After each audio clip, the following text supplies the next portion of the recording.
Welcome to our channel market with Rahul Singh. आज हम जानेंगे कि मार्केट में जो तूफानी तेजी आई उसका रीजन क्या थे और क्या जियोपॉलिटिकल वे में हो रहा है और हमारे मार्केट में क्या क्या सपोर्ट्स एंड रेजिस्टेंस बन सकते हैं। तो चलिए शुरू करते हैं। तो सबसे पहले जब मार्केट ओपन हुआ करीब 24,253 पे ओपन हुआ, 46 पॉइंट अप हुआ।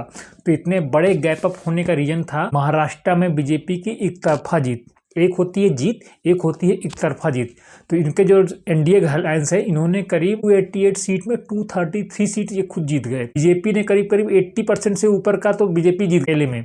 तो ये सब चीज़ों से कारण क्या हुआ है कि मार्केट में पॉलिटिकल स्टेबिलिटी बढ़ी है। तो इस चीज़ को मार्केट ने चीयर अप किया है। इसके अलावा क्या है कि जो महाराष्ट्र है वो कंट्री का एक तरह से फाइनेंशियल हब है, फाइनेंशियल सिटी बोल सकते हैं मुंबई जो है वो महाराष्ट्र में। तो एक बड़ा इवेंट था मार्केट के पॉइंट ऑफ व्यू से। तो इस चीज़ को कारण ही मार्केट इतना ज़्यादा गैप अप हुआ। दूसरा था रीजन MSCI है, Morgan Stanley capital international index जो है वो अपने स्टॉक्स को रीसफल करने जा रहा है और उसकी डेट जो शेड्यूल्ड हुई है वो हुई है 25 नवंबर। तो इसमें क्या होगा कि जो उनके लार्ज कैप वाला जो इंडेक्स है उसमें करीब 5 स्टॉक और ऐड होंगे और जो उनका स्मॉल कैप या टोटल इंडेक्स में जो है उसमें टोटल 13 नेट इंक्लूजन होगा। ये एक अच्छी न्यूज थी मार्केट के लिए और मार्केट ने इसको चीर अप किया है।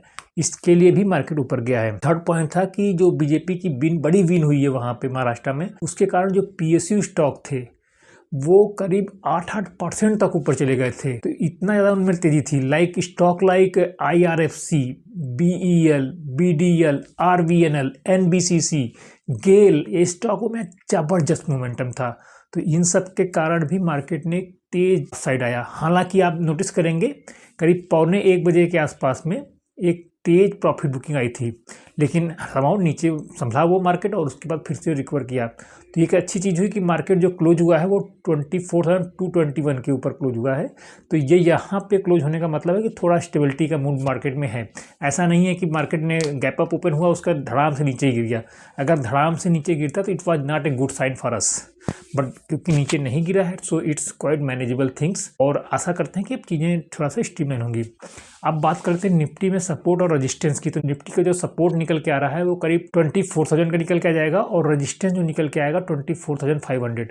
इन दो लेवल को आप काफ़ी क्लोजली ऑब्जर्व करिएगा क्योंकि इसके ऊपर या नीचे जाने से मार्केट में एक तेज ट्रेंडिंग मूव आ सकता है। इनके बीच में रहेगा तो थोड़ा बहुत 100-200 पॉइंट ऊपर नीचे होकर वो एक्सपायर हो जाएगा, दैट्स ओके। बट ये दो लेवल जनरेट करिए हुए हैं।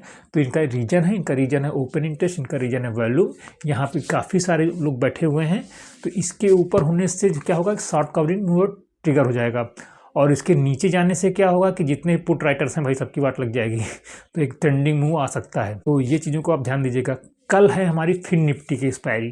तो फिन निफ्टी जो आज अच्छे मोमेंटम में था बिकॉज HDFC बैंक 3% करीब चढ़ा हुआ था। तो फिन निफ्टी का तो पॉजिटिव मोमेंटम था, लेकिन ये मोमेंटम का कल कैरी होगा। तो इसके लिए है कि भाई 24,500 उसमें रेजिस्टेंस है फिन निफ्टी में। इसके ऊपर जाने से एक तगड़ा मोमेंटम आ सकता है। और सपोर्ट की बात करें तो 23,800 ये इसका एक सपोर्ट है। तो ये दोनों लेवल की जब तक बीच में है तब तक एक साइडवेज मूवमेंट एक्सपेक्ट कर सकते हैं। इसके ऊपर जाने से एक तेज ट्रेंडिंग मूव का एक्सपेक्ट कर सकते हैं। तो ये थे इवेंट्स। बाकी रसिया यूक्रेन में जो चल रहा है वो चल रहा है। अभी कुछ मेजर एस्केलेशन नहीं हुआ है, मतलब पहले से ही मेजर में चल रहा है। मेजर हम तब मानेंगे जब कुछ न्यूक्लियर का थ्रेट आता है या उधर से वो कुछ इवेंट कर देता है। तो अभी चीज़ें एस्केलेशन में तो हैं बट एनी हाउ थोड़ा सा कंट्रोल में है। तो अगर कुछ बड़ा चीज़ होती है तो हमारे लिए खतरे की घंटी है। तो उस चीज़ को भी हमें नज़र बना के रखना है कि रसिया यूक्रेन में क्या हो रहा है। बाकी इजराइल ईरान और इजराइल हमें हमास हिजबुल्लाह ये काफ़ी हद तक शांत चल रहा है। तो इसमें भी ज़्यादा ध्यान देने की ज़रूरत नहीं है। तो आशा करते हैं कि आपको जानकारी अच्छी लगी होगी। अगर अच्छी लगी तो हमें लाइक करिए, अपने दोस्त लोगों से शेयर करिए हमारा video. Ask them to subscribe us. Thank you, bye.